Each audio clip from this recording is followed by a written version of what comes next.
ఇదే అంశానికి సంబంధించి మరింత సమాచారం మా ప్రతినిధి శివ ఢిల్లీ నుంచి లైవ్ లో అందించడానికి సిద్ధంగా ఉన్నారు. చెప్పండి శివ. ప్రస్తుతం బీజేపీ జాతీయ నాయకత్వం ఆధ్వర్యంలో తెలంగాణ కోర్ గ్రూప్ సమావేశం కొద్దిసేపటి క్రితం ప్రారంభమైంది. ఈ సమావేశానికి కేంద్ర మంత్రి కిషన్ రెడ్డి, డికే అరుణ, బండి సంజయ్, ఈటెల రాజేందర్, మరోవైపు రాజ్యసభ ఎంపీ డాక్టర్ లక్ష్మణ్ హాజరయ్యారు.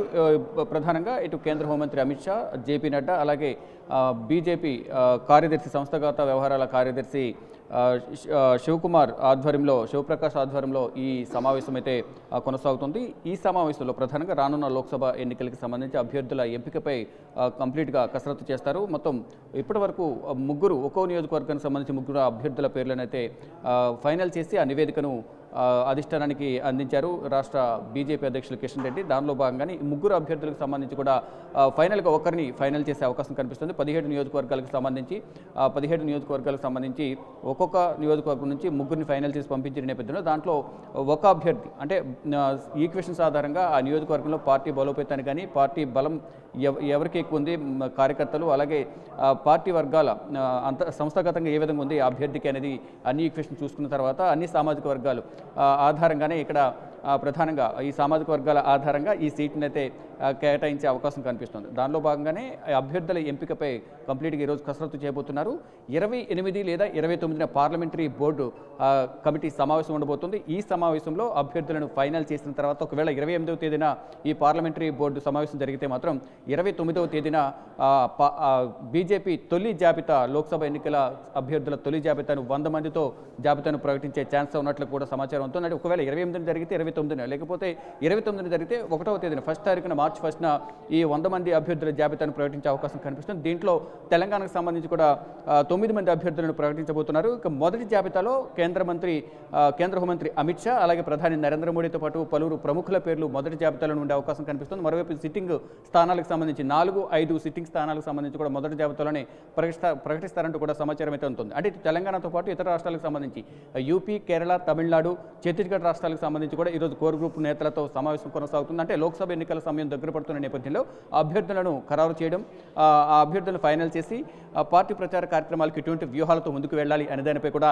ఈ రోజు జరగబోయే సమావేశంలో దిశానిర్దేశం చేయబోతున్నారు. దానిలో భాగంగానే తెలంగాణ కన్నా ముందు యూపీకి సంబంధించిన కోర్ గ్రూప్ నేతలతో సమావేశం జరిగింది. ఇప్పుడు ప్రజెంట్ తెలంగాణకు నేతలతో సమావేశం జరుగుతుంది. తర్వాత కేరళ, మరోవైపు తమిళనాడు, ఇతర ఛత్తీస్గఢ్ ఈ రాష్ట్రాలతో కూడా సంబంధించిన కోర్ గ్రూప్ నేతలతో కూడా సమావేశం జరగబోతుంది. ఈ సమావేశంలో ప్రధానంగా లోక్సభ ఎన్నికల్లో ఎటువంటి వ్యూహాలతో ముందుకు వెళ్ళాలి, పార్టీ బలోపేతానికి ఎటువంటి కార్యక్రమాలు చేపట్టాలి, ఏ అభ్యర్థికి లోక్సభకు సంబంధించి స్థానాలకు సంబంధించి ఎవరెవరికి కేటాయించాలి, అంటే లోకల్గా ఉన్న సంస్థాగతంగా వారి పార్టీ బలోపేతం చేయడానికి ఎటువంటి కార్యక్రమాలు చేపడుతున్నారు, మొదటి నుంచి వారి పార్టీలో ఉన్నారా లేదా, ఇతర పార్టీలకు సంబంధించి ఎప్పుడు ఎవరు జాయిన్ అయ్యారు, పార్టీ ఈక్వేషన్స్ ప్రకారం ఒకవేళ అభ్యర్థిని ఇతర పార్టీ నుంచి వచ్చిన అభ్యర్థిని స్థానం అక్కడ అభ్యర్థిని ప్రకటిస్తే, ఇతర పార్టీల నుంచి వచ్చిన అభ్యర్థి కేటాయిస్తే కనుక మొదటి నుంచి పార్టీలో ఉన్నవారు అతను సహకరిస్తారా లేదా అనే ఈక్వేషన్స్ కూడా చూసుకోవాలి. అన్ని సామాజిక వర్గాల ప్రకారమే ఇక్కడ ఈసారి సీట్లు కేటాయింపు ఉండే అవకాశం కనిపిస్తుంది. దానిలో భాగంగానే ఇప్పటికే పలుమార్లు ఇటు కేంద్ర మంత్రి కిషన్ రెడ్డి ఆధ్వర్యంలో తన నివాసంలో ఇటు కోర్ గ్రూప్ సమావేశమైనప్పటికీ కూడా అభ్యర్థులను